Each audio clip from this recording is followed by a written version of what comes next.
pre-pandemic. Our consortia as a whole decided to start doing that. There is some staff interaction with that. Once a patron does apply for a card, staff then do have to assign them a number. They're initially given a dummy number. So they were doing that remotely. We were doing it, once we did reopen, we started doing with appointment only model for computer use, faxing, copying, and browsing. We did start that on July 1st. We were one of the first libraries to open safely back up to the public. We had 1 hour time limits, and we've kind of kept up with that since then.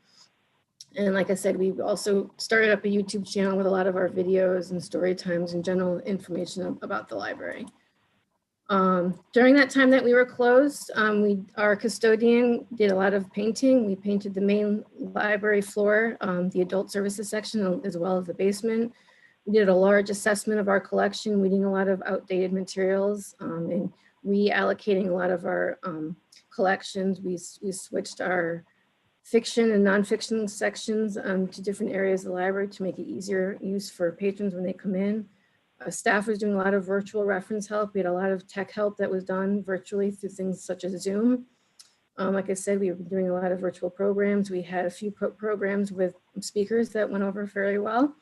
All staff were available via phone and email throughout the week, and we also had staff coming in on a very limited basis into the building as well. We conducted weekly staff meetings just to make sure to keep everybody on track, that they were continuing to work on what needed to be done. And we also did an LED lighting switchover in April of 2020, and the board did pay for that directly out of our endowment. So we saw an immediate cost savings for that once we did that. I'm happy to also report that we received through the governor's program, the Everyone Learns Initiative, $60,330 this year. We are one of 65 libraries to receive that funding. This was all came out of the governor's office directly, and the state library was the one that was facilitating the funds for this. All projects had to be approved directly by the state library. You couldn't go forward with anything without their approval first. Some of the things that we did was we put in some glass barriers at all of the circulation desks. We did a deep clean of the Orr Mason Library and of the main library. We stocked up on a lot of our cleaning supplies for 6 months. A lot of that was also masks for the public for if they came to the door and they didn't have one, gloves for staff while they're handling materials that needed to be quarantined. And again, we've also had to step up our cleaning on a regular basis. We did a lot of, we purchased some new furniture that are a lot easier to clean. We had some outdated chairs that were really kind of, that needed to go, and they weren't easy to clean as well for our custodian. We also installed some study cubbies in the lower level of the main library, and those we started implementing use fairly soon after they were done. Right now we're doing a lot of our one-on-one tech help in that area. I'm also pleased to say that through the Connecticut Education Network, we were able to get outside hotspots to help boost our Wi-Fi signal. We did that at the main library a couple months ago, and Orr Mason should be done in the next month or so. This is going to allow patrons to utilize our Wi-Fi when we are also closed, and it will expand a little bit into both neighborhoods as well. It doesn't go too far, I would say, for the main library. It will reach the apartment building that borders our parking lot, and an apartment building probably across the street as well. Pre-pandemic, we were open about 50 hours a week at the main library. As you can see, our library visits, materials borrowed, reference questions are down a little bit. That is also looking at the fact that these statistics are looking at 9 months worth of the year, not a full year. Reference questions didn't go down all that much because we were, like I said, still answering questions remotely, and staff were still available when patrons were looking for them. Our materials borrowed number is much lower than the year prior because, again, we weren't circulating a lot of materials. We did have our digital content to circulate. Our numbers have always been a little low in the digital arena, and that's, I think, also a large part because there's such a large population in West Haven that still do not have digital internet access at home. The last census count, it was 1 in 4. I will be curious to see if that changes with this year's census. Parking lot pickup, we did start doing that in June 1st. That is where a patron can call us to check out materials, and we would put it outside for them to then take. We put everything into paper bags with numbers on them, so everything was secure, so people weren't looking at what other people were looking to take out. We was fairly successful at the main library in Orr Mason. Unfortunately, we were trying to do it for Allington at the Kerrigan School, and it didn't really take off, so we've been exploring other options for that area. Computer usage, again, we're looking at 9 months worth of statistics for that. So that has dropped a little bit. Wi-Fi usage also dropped a little bit, but we did see when we were coming in and the public weren't coming into the building, people still kind of utilizing our Wi-Fi. LP, as everyone knows, did close. We never did reopen after we closed in March. So that number reflects that. And Orem Mason did not open again until September of this year. The hotspot loans are a little bit lower because, again, once we closed to the public, the patrons who had those at home were allowed to keep them until we reopened. They did all come back once we reopened, and they have started circulating again. And we did also receive through that Everyone Learns grant from the state library of additional Wi-Fi hotspots, which the state's currently paying for those. Our programming went down again. It's because we were not doing as many programs as we've done in prior years.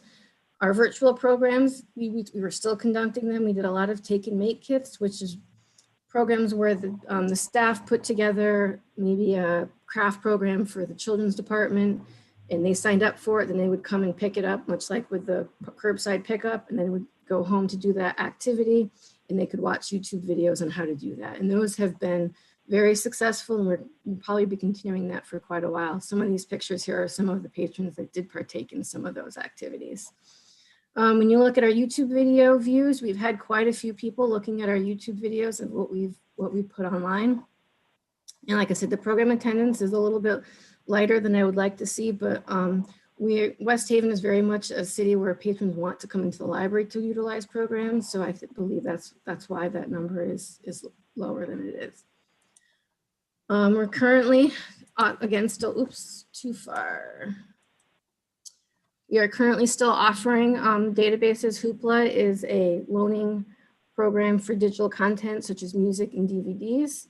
Ancestry.com we've had all along. That's a genealogy program. Jobs Now is a program that patrons can utilize for resume help if they need it. We also recently just started Help Now and Vet Now. Those are both programs that the Friends have paid for. Help Now is a tutoring program available for students from 2 p.m. to 11 p.m. and they can then log in and work with a tutor on their homework. Vet Now is also a program that's run by veterans, for veterans looking to get back into the workforce. We're continuing to do our ebook lending and digital movie checkouts as well. Those numbers did increase through the pandemic and I have not seen them come down, and I imagine they will stay at the levels that they're at. Reference assistance has picked back up with our technology help and resumes, job searches, school research. Our reference department, by and large, has been helping people with filing for unemployment, for signing up, for getting vaccinations, that sort of thing. We've had some author talks virtually. Like I said, we've done a lot of craft programs and story times and some cultural programs, and we will look to continue to do that in the future. Our books, audiobooks, DVDs, laptops, and hotspot lending has also been picking back up again. Our interlibrary loan has also picked back up. Computers and Wi-Fi availability are still there for all patrons. We are still limiting everybody to a 1-hour time limit, and we do hope to lift that once more of the staff is fully vaccinated. We're going to be entering into our 6th year of the Ready for the Grade program, working with the Board of Ed and schools to help stop the summer slide with underprivileged children. Program this year, just because we don't know where things will be pandemic-wise, is going to be a kind of a take and make. There'll be literacy kits that kids can take home over a 6-week period. Every week that they bring that back, they will then receive a free book to be able to take home. And we also continue to work with the Board of Ed with library card registration for kindergartners and at school events, along with digital card sign up. And we will also be working with the Board of Ed this year to coordinate with our summer reading program too. When you look at our budget, these are 5 of the comparison libraries that also the assessment group has used and what I've used in the past. Stratford is similar to West Haven, as that it's an association library that is also fully funded by the city. Their benefit costs come directly out of their budget, much like ours. When you look at Meriden, Milford, and Hamden, any of their benefits are not included in their library budgets. So it's not exactly comparing apples to oranges when you compare Milford to West Haven.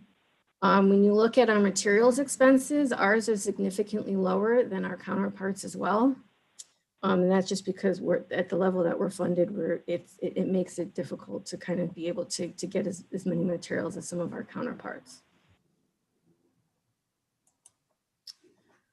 Our budget at last year was at 1496, was a drop from the year prior. We have lost some staff since then, and they have not been replaced. When you look at fiscal year 20 numbers, staffing is 92% of what our total costs are. So there's not much left for everything else. And again, when you look at our staffing numbers, even compared to Milford, that is a one branch system, we have significantly less staff than they do. Same thing with Stratford and Meriden, which are also one branch systems. We are still seeing savings from when we switched to the Connecticut Partnership Plan back in 2017. We are still not at the level that we were when we did switch. We also do E-rate funding on a yearly basis for our networking costs. West Haven, as a distressed municipality, we get about 80% back from those costs.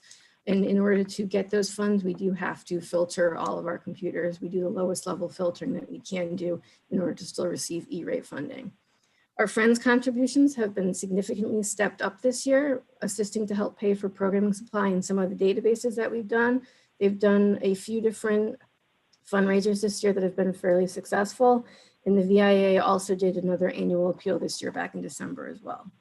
Like I said previously, we did an LED lighting switchover that was installed April of 2020. Because the board paid for that directly, we are not paying a monthly cost towards that. So we have seen savings from that immediately. We also, every few years, look at switching our liability insurance to make sure that we're receiving the lowest cost that we can for that. Our budget ask for this year does not include any cost for Allentown, as the library did close back in March. We had some staff, we had a staff that retired, and we had another staff member from another branch who left to go to another position, and we did not replace either of those positions. The branch manager from Allentown was then switched over to Ora Mason, and we did not replace that assistant that had left. The number asked for this year and allows us to increase our hours up to 48 hours per week, which gets us very close to where we were pre-pandemic. It also helps to cover the insurance costs that are expected to go up by 4% for next year. Our raises are at a 1.65%, and that is contractually obligated. We also still have a quarter of our staff that are below minimum wage, so those salaries would be going up regardless if there was anything in the contract or not.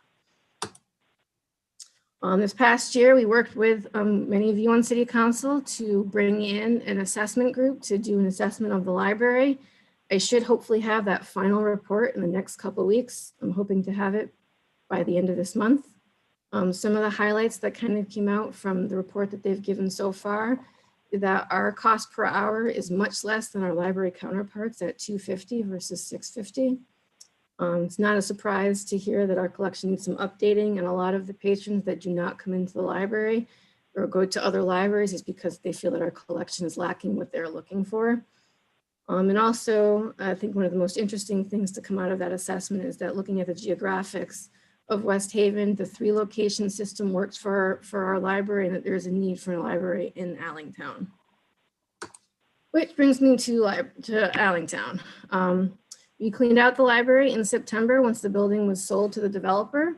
We've been working with a joint committee, the VIA and City Council, since July, looking at different various locations. We looked at a number of properties. The first one was the Blake Building. The costs are very prohibitive for looking at doing a construction project there, and leasing would not be cost effective at this time for us to be in that location. We also looked at the building 10 Fenwick Street, which is right between Forest School and Kerrigan. That is privately owned, and at this time, the owners don't seem to be very willing to look at selling the building, so we've kind of backburnered that. We've also looked at the bookmobile option as a temporary measure in order to immediately do services in Allentown. We did go and look at a used bookmobile a few weeks ago and brought a mechanic with us. When the mechanic looked at the bookmobile, he said it just was not viable for what we were looking to do, even at the cost of what the bookmobile was. So we went back to the drawing board with that and are still continuing to look at bookmobiles as an immediate option. We also looked at leasing space in the Bottle Redemption Center and Atwood Place. The Bottle Redemption Center lease per square foot is much less than Atwood, and it's a much larger space, but we are really looking to avoid having to lease anything at this time because we feel that would be cost prohibitive. And a lot of our concentrated efforts at this time is looking at some property on Orange Avenue as a possibility for a new construction building for Allentown. And we are working fairly closely with Lee Turnin to look at how we can go about getting some of that property to hopefully do that sooner rather than later. Short term, we'll be looking at doing some programs in Allentown, hopefully at like the Allentown Green for some outside story times in the next few weeks as things start to get a little bit warmer. We're going to continuing to also the van that we currently have does homebound deliveries and does go to the Allentown area as well.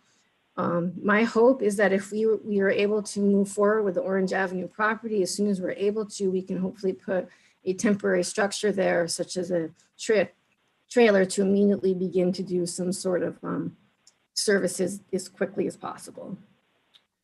So that is the quick version of what's going on at the library, and I'm sure there are questions.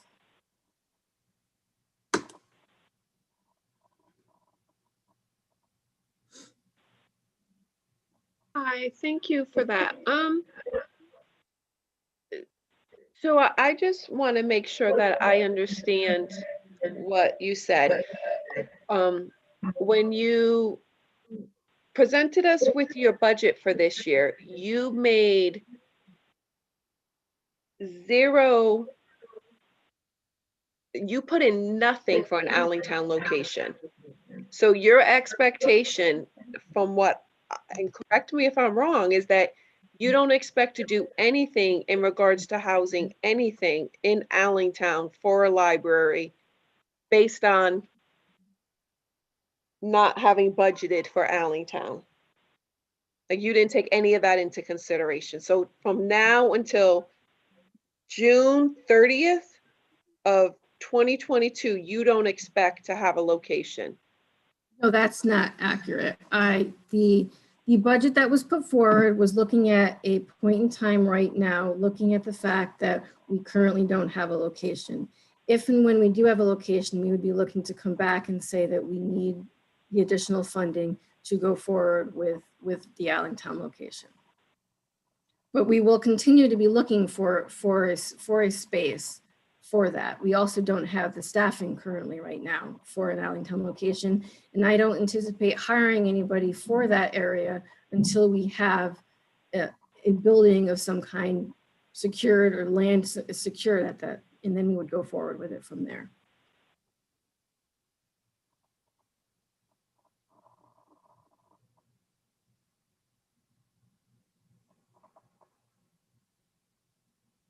Bridget, you're muted.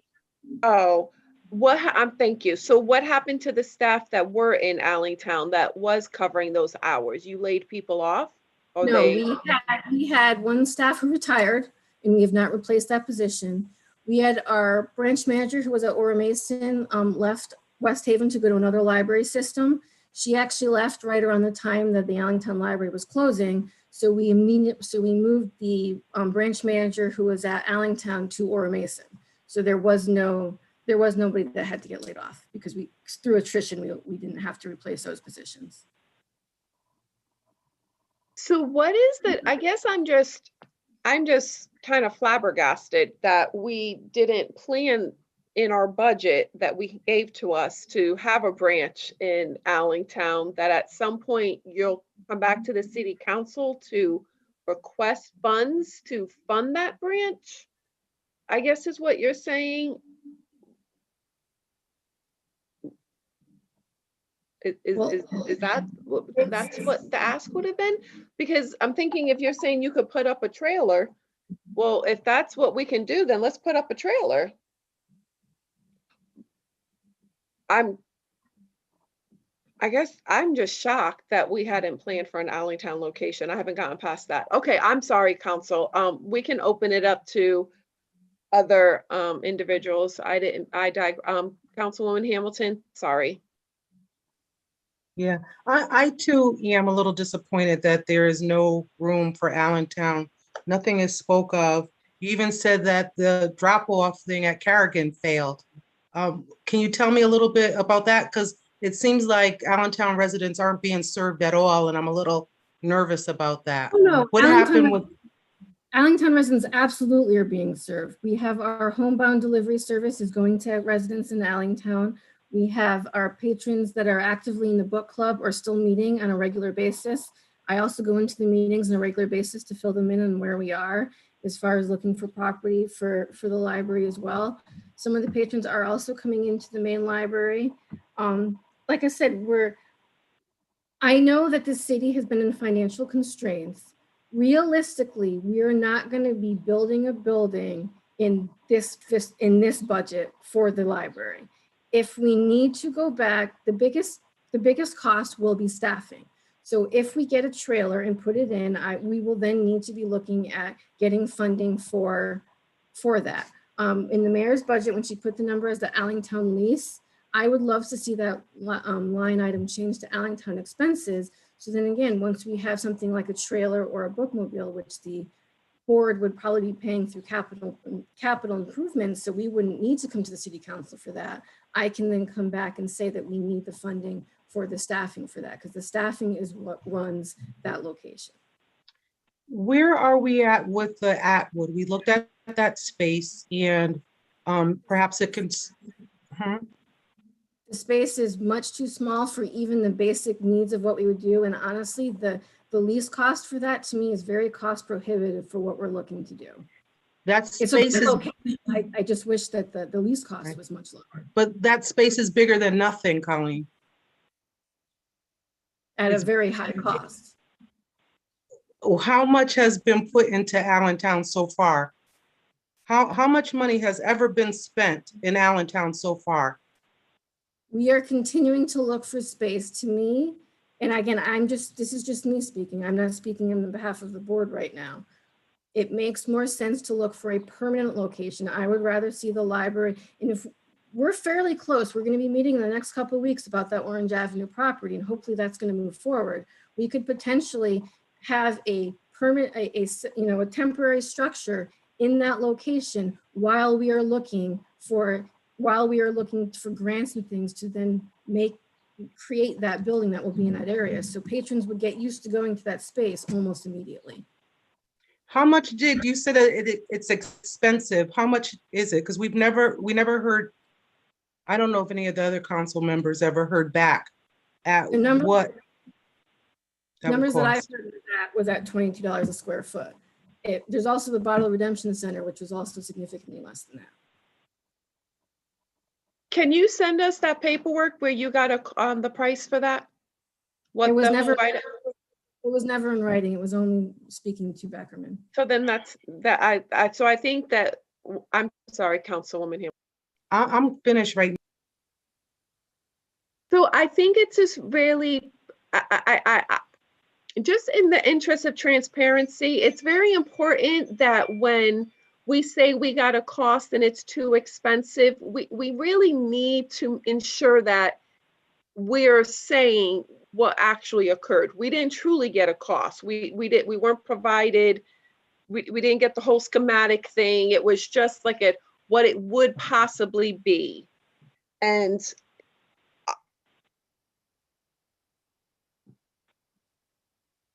I'm just concerned by that. Allentown is 100% a priority for the board and for me to see a permanent library location as quick as possible. But I think when you say you don't want a temporary location and then you talk about buying a bookmobile, I am just shocked that a bookmobile to me is as temporary as it comes. So if we don't want to move books and we don't want to be bothered by it, wouldn't we be moving books into the bookmobile? I guess just for me, having a location in Allentown is just vital. It is just vital. It is, and Robin and Trinae, if I'm not saying this, please, jump in.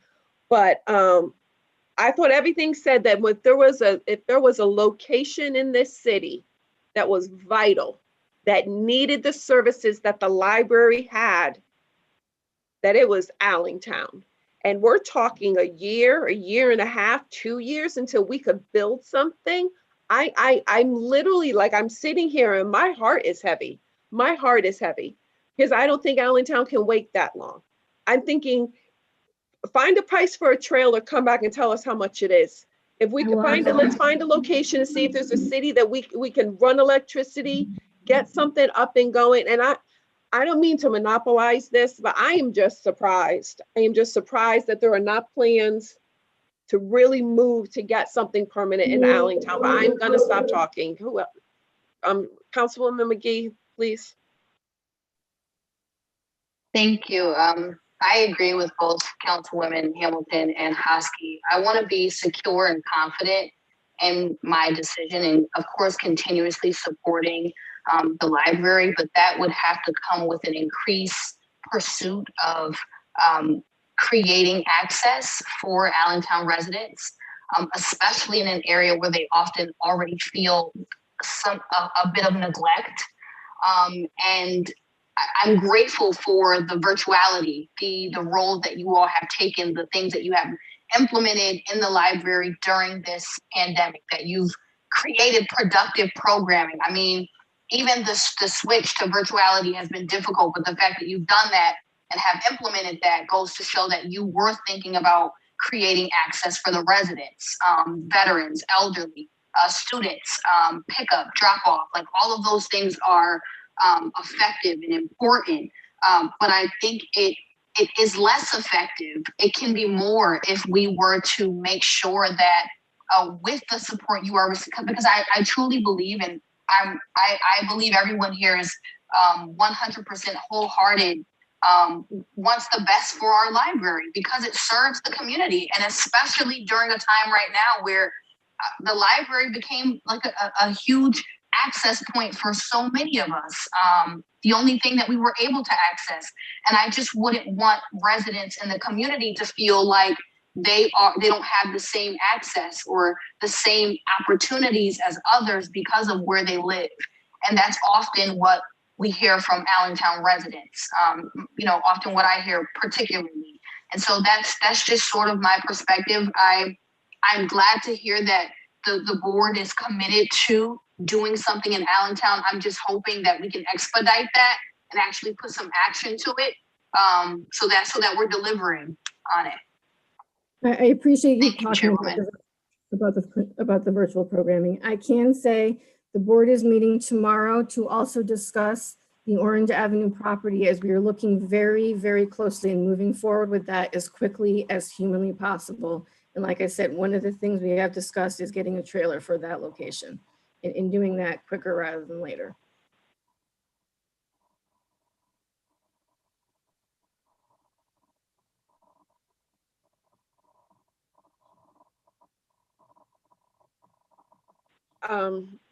I apologize. I had that situation. Does anyone else have Councilman Donovan? Yes, how you doing tonight, Colleen? Doing all right. How about you? I'm doing okay. Can you just explain, why did you leave the Allentown building? When the building was sold, we were under the impression that there was going to be a lease for the location. So the library board and myself left, didn't take all of the contents of the library, and we moved everything. We have the location right now. We have the materials for Allentown. We are lucky to have some condensed stacks at the main library. So the most of the materials are in there, and they are allowed to be checked out by patrons. And we have the furniture over at the Ora Mason location.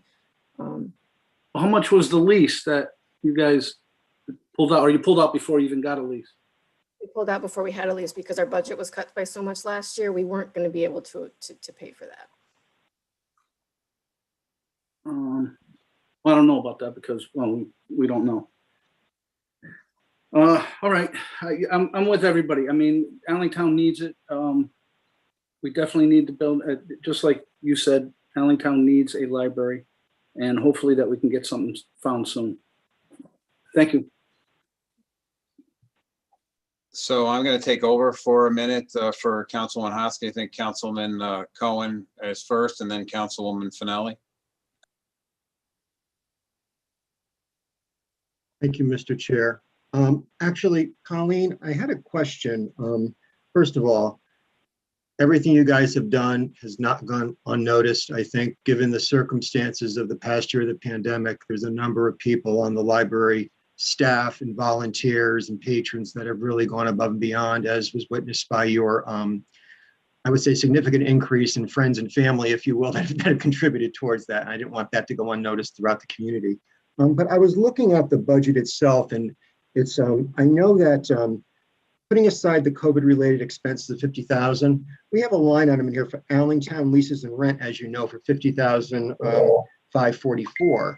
And what that comes out to is, just to educate me, that comes out to like about $4,200 a month, $4,200 a month in rent. So my question is, not knowing the size space that you're looking at and knowing that rent's gonna go anywhere from, I don't know, 15 to 20 bucks a square foot, I guess. I mean, you know, you guys are more intimately involved. How big of a space are you looking for? And is that a realistic number? Because I think everybody here agrees that we want to have an Allentown branch yesterday, and we at least want to lease a space yesterday to get things up and running. So my first question is, for us to do that, is there, you know, what type of rent are we looking at based on the amount of space you're looking for? Can you give us some idea? I'd have to go back and look at the numbers more closely. I don't want to give you inaccurate information, but I could look into that further and get back to you on that. Yeah, I appreciate that, because and again, I'm no expert on you know, how big a space you need. You guys are the expert on that, because I'm concerned if there's enough there to do. You know, if you said, I don't know, if you said tomorrow that the Orange Avenue deal closed and you're able to build whatever, you still want to lease in that space something while it's being built.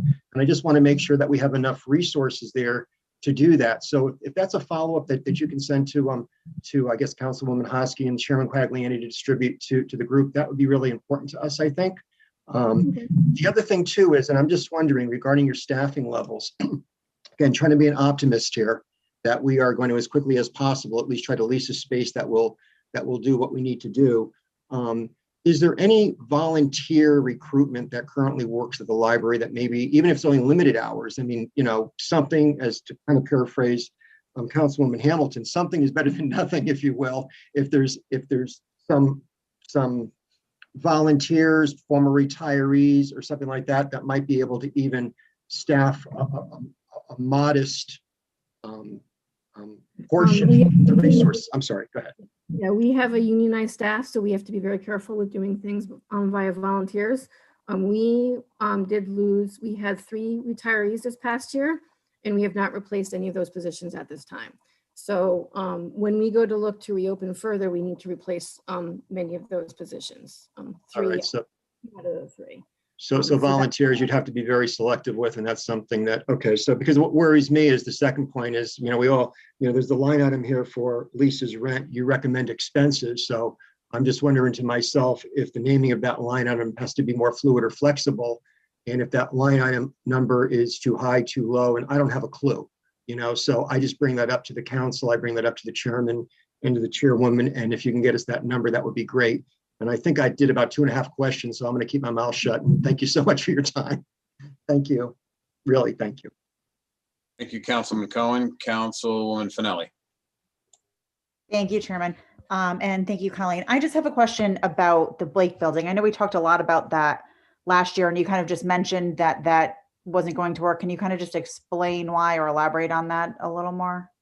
Yeah, we were looking at the space. Again, it's one of those spaces that's a great location, but there's a lot of work that needs to be involved. I believe there was a large asbestos problem that was also found in the building. So I believe the developer themselves has even walked away, if I'm not mistaken. Correct me if I'm wrong. I'm sure some of your council members might know that even further.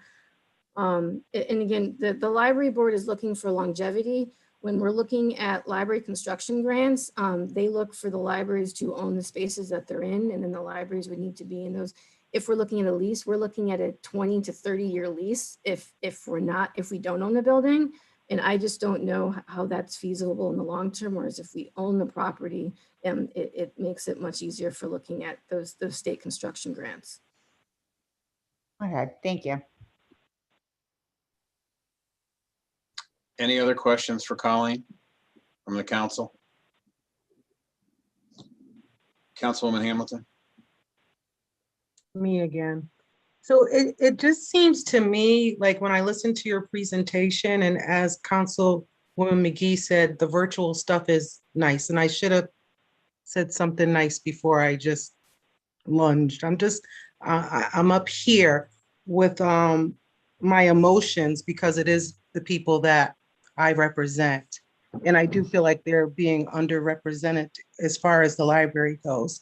Because what it looks like to me, Colleen, as you talk too, it seems like the two other branches absorbed everything that Allentown had. You said, the books went there, some furniture went there. And again, we are without space.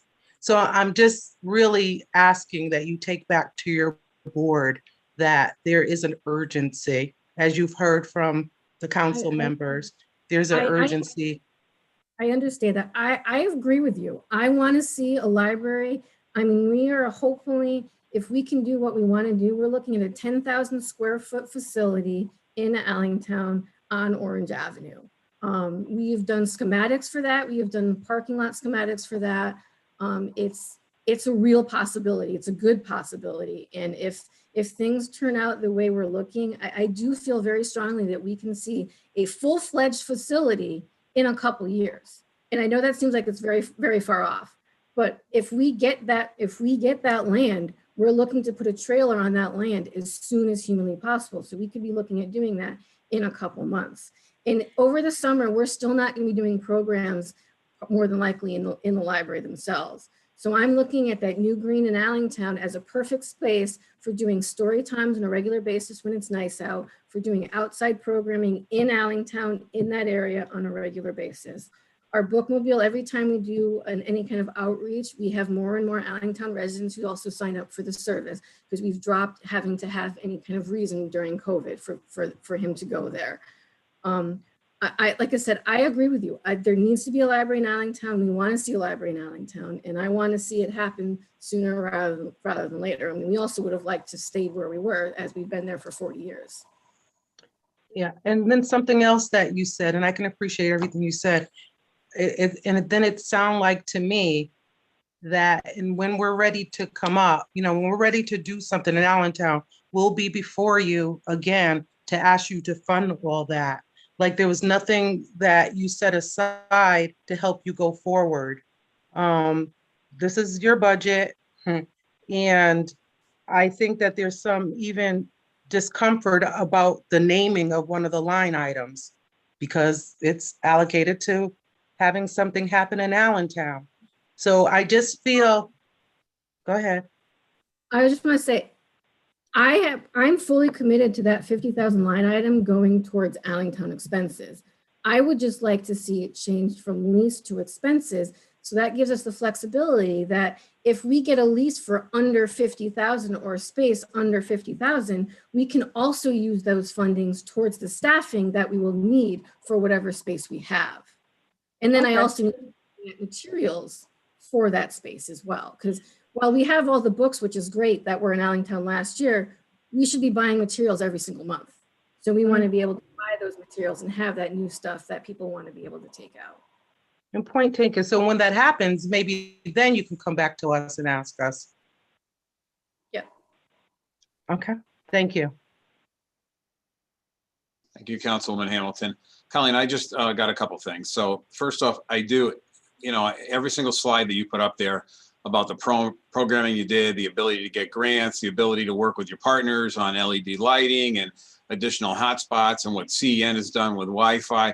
Those are all great things. Programming, I think, you guys are top notch. And I think the study shows that we do some pretty great programming for the West Haven community. Could we always build on that? Sure we can. And I think you're committed and the library's committed and we're committed, to doing that. And I think you see that in this year's budget, right? Because we have a collaboration. We've been working together for a couple of years. And I think I personally, and I don't want to speak to everybody else, but I think, most of us, if not all of us, agree that, the day-to-day operations of the library make an impact to the community, the whole community.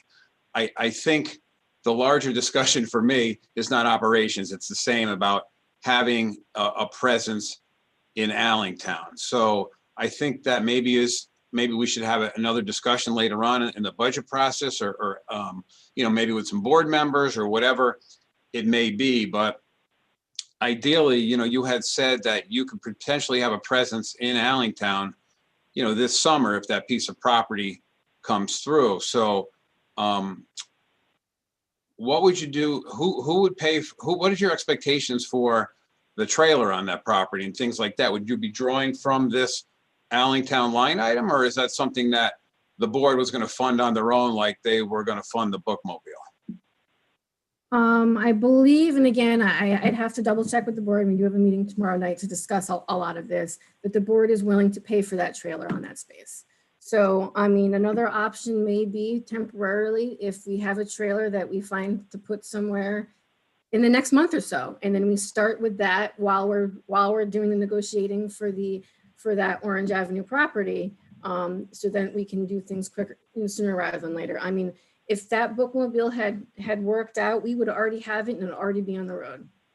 Yeah, and you know what? Listen, me personally, and this is just me personally, I'm kind of glad it didn't work out, right? Because I don't think that's the right tool for Allentown. I think you had said in your presentation, 1 in 4 families in West Haven are without internet access, and I'd argue that a good amount of those folks are in Allentown, and so that branch would look different than the Aura Mason branch, right? It would be probably more opportunity for Wi-Fi or internet access or whatever it may be, and I just don't know how you accomplish that, with a bookmobile. So I'm not going to beat it to death, but number one, I think kudos to you on the programming and your staff. I think we still have work to do on an Allentown location, because I really think we should have a short-term and a long-term solution. And if there's a building that's to be built, it really should show up in a 5-year plan, so we could put it in our 5-year plan as well. Now, the funding could be completely grant funded, but it should show up somewhere in the next 5 years, what we're looking to do with the Allentown library. So I think more discussion to come, but I think we're all really committed to seeing some entity, some location in Allentown by the summer. And I hope, you could bring that back to the board, to Councilman Cohen's point. What does that look like? In my mind, that money would have either been used to either pay for the lease, offset, the cost of the lease, or use this for expenses to supplement whatever you need to get up and running in Allentown in the short term. So that's kind of where I sit with that. Councilman Massaro. Colleen, nice presentation. I wasn't going to say anything tonight, but can I ask you, where's this piece of property you're looking at in Allentown? We're looking at 668 Orange Avenue.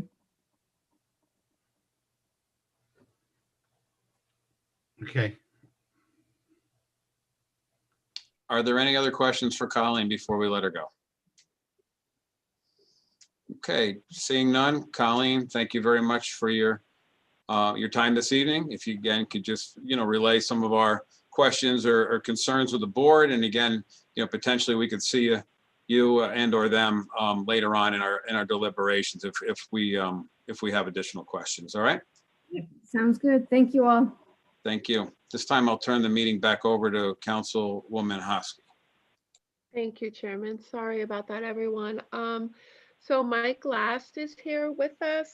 Hi, Mike. Sorry for the delay.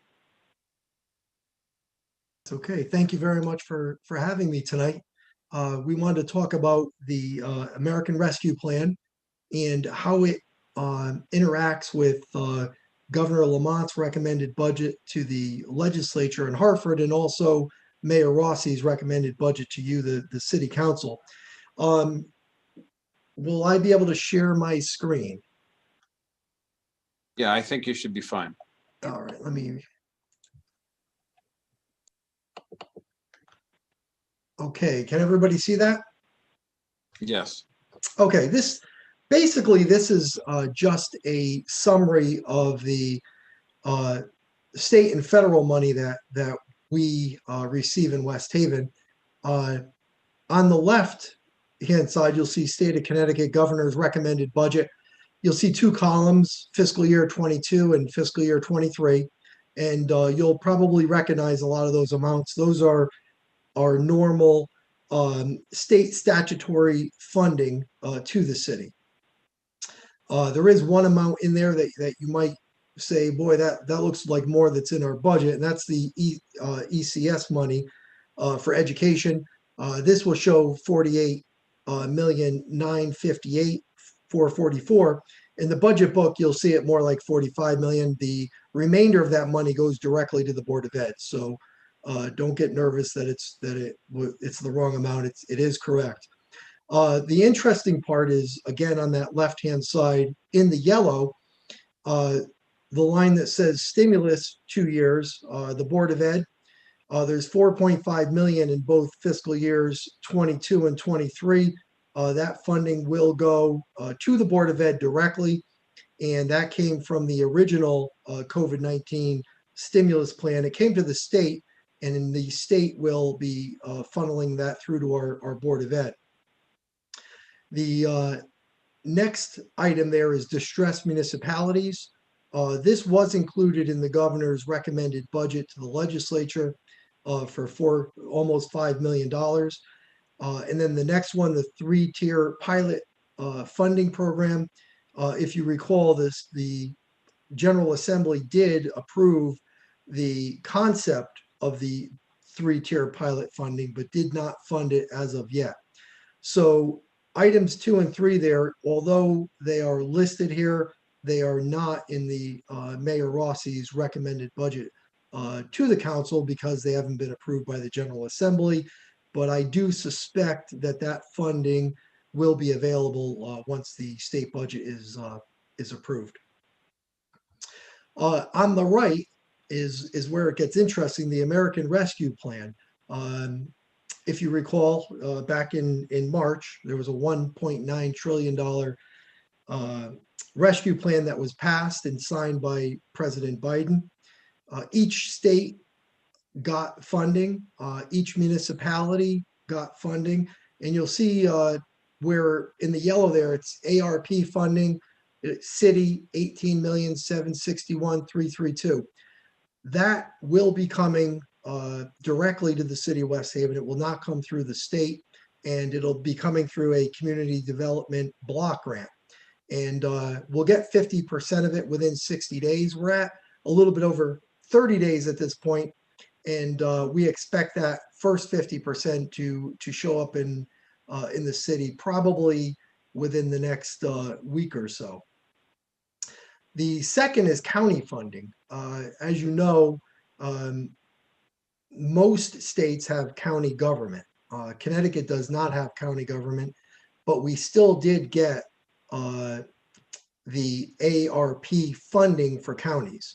So New Haven County did receive $165 million, and that money will be distributed to all the municipalities and towns in New Haven County based on population. So this is just a rough estimate of, and it's a conservative effort, a conservative estimate of what West Haven will receive. We're estimating it'll be around $8 million. And I think it will be probably a little bit higher. So the city altogether will get 26,761,332 or thereabout in federal ARP funding. The Board of Education will get an additional 19,851 for their educational costs and to recover from COVID and try to fix that learning gap that was caused by the pandemic. So all this funding that's coming from the federal government will expire on December 31st, 2024. So we're going to get about 3.5 fiscal years of funding. The concerning part at this point is we really don't have good guidance on how this funding is to be used. On my next slide, when I put it up there, we'll talk about some of the uses that are documented right now, but we do expect them to make those much more flexible as time goes on. So I'm going to go to that second slide.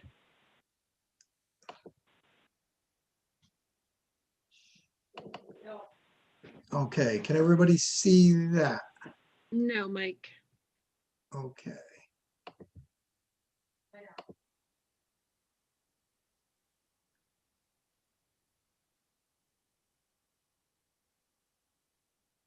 Just bear with me here for a minute. Absolutely.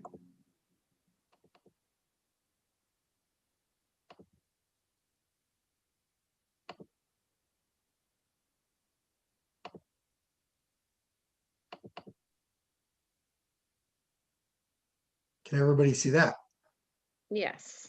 All right, let me see if I can make it a little bit bigger.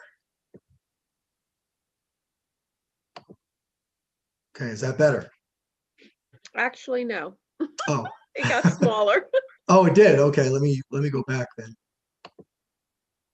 Yeah, that's good. And then you just got to scroll down. Yeah, When I'll you, do that. I will definitely do that. Okay, so basically the American Rescue Plan we talked about, it's a $1.9 trillion economic stimulus package. It was signed into law on March 11th, 2021. The acceptable uses right now, as currently written in the law, are to respond to public health emergencies in respect to the COVID-19, negative economic impacts, including assistance to households, small businesses, nonprofits, and impacted industries such as tourism, travel, and hospitality. So that's pretty broad, and we do expect that we'll get additional guidance on that and some flexibility. But I think we have a lot to work with just point number one there. Then you go on to respond to workers performing essential duties during COVID-19 and premium pay. Well, premium pay could be overtime. It could be paying folks that are giving vaccines, testing, a whole bunch of other things. And also it makes eligible employers who are doing those types of duties eligible for funding also. The next one is for the provision of government services to the extent of reduction of revenue. Now, reduction of revenue would have to go back to fiscal year 2019.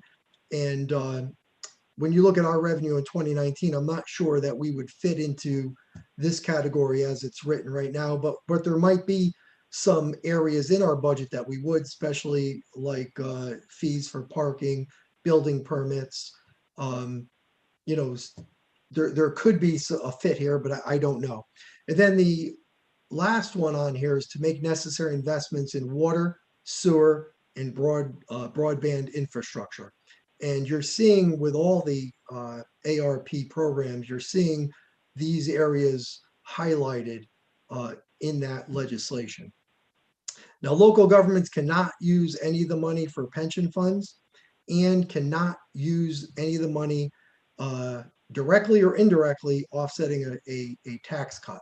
And that, I think if you've read the news or watch TV, you'll see that some of our states in the Midwest are not happy about that because the purpose of this money is to mitigate the COVID-19 and the pandemic effects. So if we go down, the city of West Haven, where we fit in right now, we've got this $26+ million that's going to be good for three and a half fiscal years. The current recommended budget from Mayor Rossi has that $1.575 million, and that came out of that original 18.76 million in the community development block grant for the purpose of reimbursing COVID-19 expenses and for COVID-19 expenses. So looking through the budget, I know we have a $165 million budget, and when you take the Board of Education out, I could probably go through there and pick out $10 or $15 million easily that we could fit COVID-19 expenses or mitigation funding toward. But we do have to wait for further guidance on this funding, and we do believe in the next couple of weeks, up to a month, we will get much more guidance on the use of this money, and I do believe that it'll be more flexible, and we're hoping that we'll be able to even use some of it for infrastructure purposes.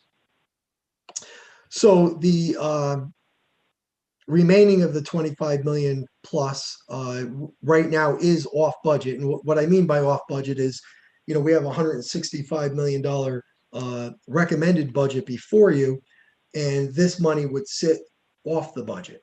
Now, it doesn't mean it can't be brought into the budget as we get more guidance and there's more technical assistance on how the money could be used. We can bring it onto the budget, but also just being off budget, it can be spent off budget. But I wanted to make sure that everybody understood that this would still, all this funding has to follow all the city procurement, contract, and spending policies that are in place. Just because it's off budget, it doesn't. It's not treated for those purposes any different than any of the money that is in the budget. And I think we also have to be careful that this is one-time non-recurring revenue, even though it's going to be here for the city to use for 3.5 fiscal years. Once this money is spent, it's not being replaced. So I personally don't think it would be a good idea to throw it into building new programs or enhancing programs that are going to be in a long-term situation where, 3-4 years down the road, we're going to have to go and find money to continue them. So that is the quick and the dirty of the American Rescue Plan, and I would be more than happy to answer any questions. And again, there's not an awful lot of information out there on this, but I'm glad that you invited me here, and we just kind of put it out there to discuss it a little bit, so what kind of monies are going to be heading in our direction. But unfortunately, at this point, like I said, we really don't have a lot of information on how they can be spent. Thank you, Mike, for that. That's very good information. Chairman Quagliani, I see you had your hand raised. Yeah, I'll be quick because I'm sure it's what everybody has on their mind, right? I'm sure all the council people's mind is turning and saying, yeah, Mike, we have, all this money that could potentially be injected into the city, and can we, potentially do further infrastructure improvements or pave roadways or redo parks or any of those types of things. And I know that you said that we're waiting for further guidance. So I guess my question to you is that when this guidance, hopefully the guidance will come during our budgetary process. And then I would hope that we as a council could work collectively with the mayor and yourself to kind of put that money to a comprehensive plan in addition to what we already have in the budget. I recognize that it's a 3.5 year look forward for using the money. And I also recognize it's one-time revenue. So we don't want to, hire jobs. We don't want to put in programs, but I think if we can kind of offset some debt that maybe we're going to put on the debt side and be able to fund it, or if we were to fund more in infrastructure improvements, I think that would probably be a conversation that the council would be happy to have with the mayor and yourself. So I guess the long and the short of that is do you anticipate that we will have a revision potentially to this budget with additional revenues being allocated? Yeah, I really do. I do believe once the guidance comes, I'm not sure that the money would be added into the budget, but certainly the city council would have to approve the use of that funding for whatever program, whether it be an infrastructure program or a temporary program. There is, when we had the chart up, there's that almost $5 million in state money, and that is in the governor's recommended budget, and that's made up of 50% federal stimulus money and 50% state bonding money. We do believe that at least half of that will be able to be used for infrastructure, and when the state budget is passed, and it'll probably be the first week of June, they usually do an implementer bill, which kind of lets us know how we can spend that money. I do believe some of that will be able to use for infrastructure, and I'm hoping that some of this, the American Rescue Plan money will also be available for infrastructure. I know the mayor has an additional $2 million in paving in the 5-year capital plan, and with the hope that that money would be available for infrastructure. Thank you. So I want to, Councilwoman Hamilton. Hi, Mike. Thank you for all that you do for the city of West Haven with our mayor. I appreciate it. You spoke of that this money could be, is slotted to be used for infrastructure. I know that there's a project going on in, I think the 7th district. No, the 6th district. I always get mixed up in Peters district, for sewers. Could some of these monies go towards something like that? Yes, the way the language is written right now, water, sewer, and broadband is an acceptable use for this funding. So if there was a need for that, certainly the request would be made. The mayor would present that to the city council, and certainly the money could be used for that. Thank you. So I wanted to ask, I really do appreciate, I guess I could use Frank's word, right? He being prudent, or I use judicious in that, we knew this money was coming, right? We knew that we were going to get some money from the federal government and from the state, and that, we are in such a good position, right? What did the MARB tell us? We are on the right track, they said a week ago, and your thinking is sound, which was really, I literally had to check to see what meeting I had dialed into. I was like, wait a minute, am I hearing this right? So I say all of that to say that it is really exciting to think about, some of the things that we can do, because, we hear it all the time. We hear about the state of our roads, and, I mean, I know that there is a lot of work going on right now with Park and Rec, and Ernie Chipperelli, I just butchered his last name, and doing, the parks and stuff. So that is on the landscape, and they're all working towards that. But I just think that, this money used well can really, really make a difference in areas that have not been given attention in a really, really long time. So I'm not really sure I have a question, except for the fact that I was just making a lot of statements.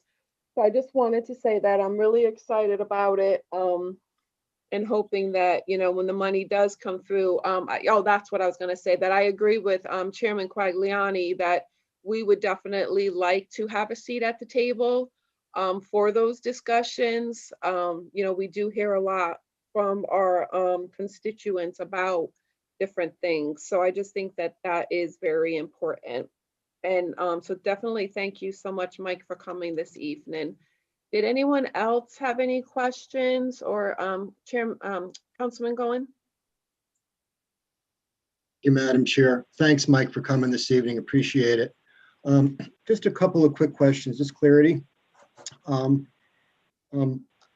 Reviewing all of the expenses that are allowed, at least the COVID-related expenses, which they bulleted out.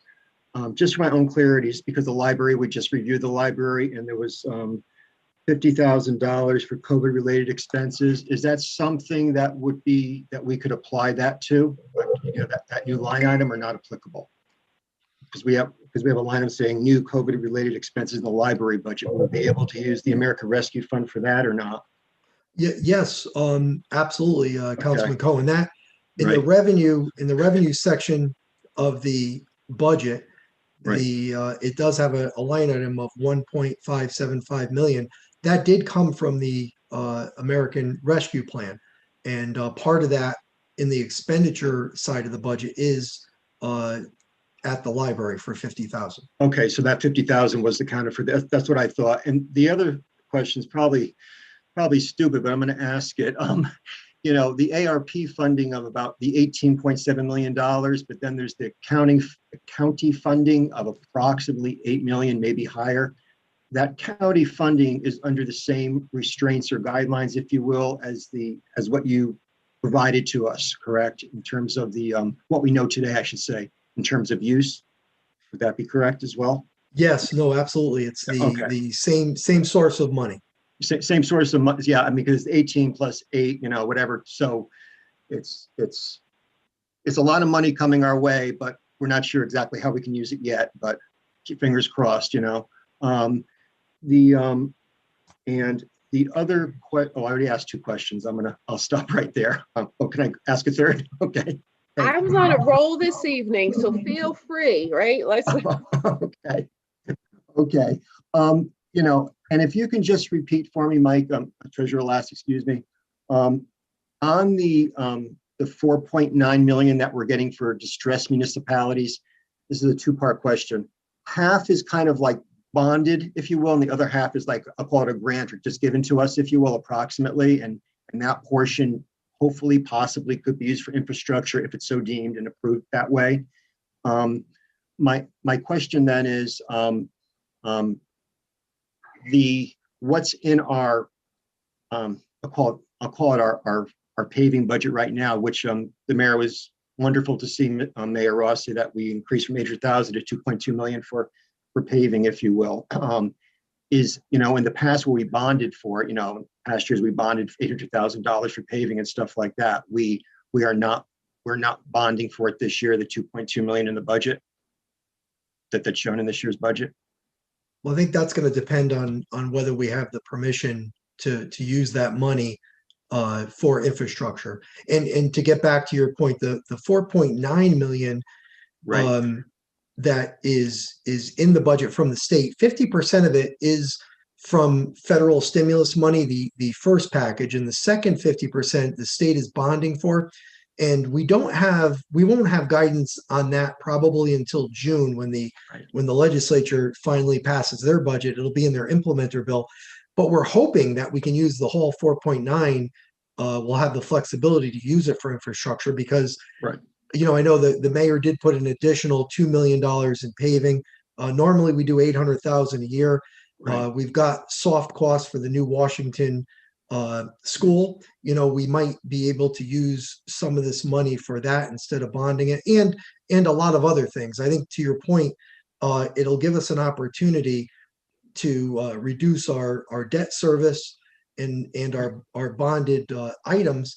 And I think, where we are in West Haven right now, this is an opportunity that we'll probably never see again. And I think we really have to, and I know that the chairman and yourself and finance chair Hosky agree, this has to be a collaborative effort between the mayor and the city council to come up with a plan to use this funding judiciously and making sure that we get every dollar we can. And because I don't see anything like this happening in West Haven, probably, for an awful long time. Yeah, and I want to just correct, I said something backwards before. I know that the 2.2 million is there, but currently bonded, which we hope that we don't have to bond based on what we can do, but we're not absolutely sure yet. It's what I'm trying to say, but I didn't say it very well the first time around. So thank you very much. Those are my questions for now. Thank you, Madam Chair. Thank you. Thank you. Anyone else? Peter? Councilman Massaro, I'm sorry. That's okay. Just, it's a great news that the city's getting this. And like we said, it's a one-time thing. But with all our council people, we all have heads on our shoulders and we're all intelligent. And we have to be very careful how we spend this money. We can't be fools and just do it the right way. And let's do it together. By doing it together, I think we could accomplish a lot for this city and make the city look good and make us look good, make the mayor look good. And for once, the people will talk good about the city, which I think would be a great thing. And with all this COVID going on, maybe this is great news for the city for once. So I just hope it comes true, that everything is done right, and we go forward. That's all I have to say. About that. Mayor Rossi? Well, I just want to say first off, it's $2 million that I put into the budget for FY22 for paving and needs. And right now, we had to be very careful because some of the money that was allotted to us that's in the governor's budget, the pilot, the additional tiered pilot, and also the distressed municipality money, we were told by Secretary McCaw that we couldn't put one penny of that in our budget, so we did not. However, I do believe that we're going to get something out of all of that. And that's what I'm hoping that we can offset this paving, this $2 million paving for, because we will be getting additional pilot funds. We just don't know, if we're going to get the full amount now or how the tiered part's going to work. And also the distressed municipality was 4.9 million. So we should be able to cover the 2 million. My hope is that maybe we'll even be able to do more because as we know, because of the, the deficit that was inherited and all the financial mismanagement that went on, we've had a deep hole when we got here, but we're digging ourselves out. And Councilman Hosky's right. We got accolades the last time at the MARB meeting. I'm hoping that continues for the next few MARB meetings because it was very positive. Secretary McCaw said we're on cruise control. We basically still would have to come back, and I'm still having Attorney Tiernan look into an exit plan for exiting from the MARB. But I would like nothing better than to be able to govern without the MARB. And I don't want to speak for the council, but I have to believe the council would feel the same way because the MARB not only, told me what to do, it went to all of you as well, whether it was budgetary or decision-making. And it's hard. We got elected in our own right. And unfortunately, we haven't been able to, use sometimes our own free will in order to govern and do all of that. But no, I look forward to working with the council. I do agree, an equal seat at the table. We also don't have to spend all this money this year or next year. We can look long-term for some of it as long as we don't go past the expiration date. But again, there's so much need in this city that they did ask me at the last meeting something about, well, how are you going to know, to spend all this money? I said, that's a new problem for West Haven to worry about how to spend the money. So I said, we're going to take our time. I think the best thing is to take your time, think out and listen to everybody. Everybody, collaboratively works together and we'll get something great done for the city of West Haven. Thank you. No, thank you, Mayor Rossi. I couldn't agree more. Are there any other questions or anyone else going once? All right, well, again, thank you, Treasurer Lass. We appreciate you joining us this evening. And if that is all, I will take a motion to recess. Stacy, I don't, oh, wait. Oh, I can just recess? So tomorrow at whatever time we're starting tomorrow, 6 o'clock. Okay, we're in recess until tomorrow at 6 o'clock. Good seeing you, Good Mike. night. Good night, all.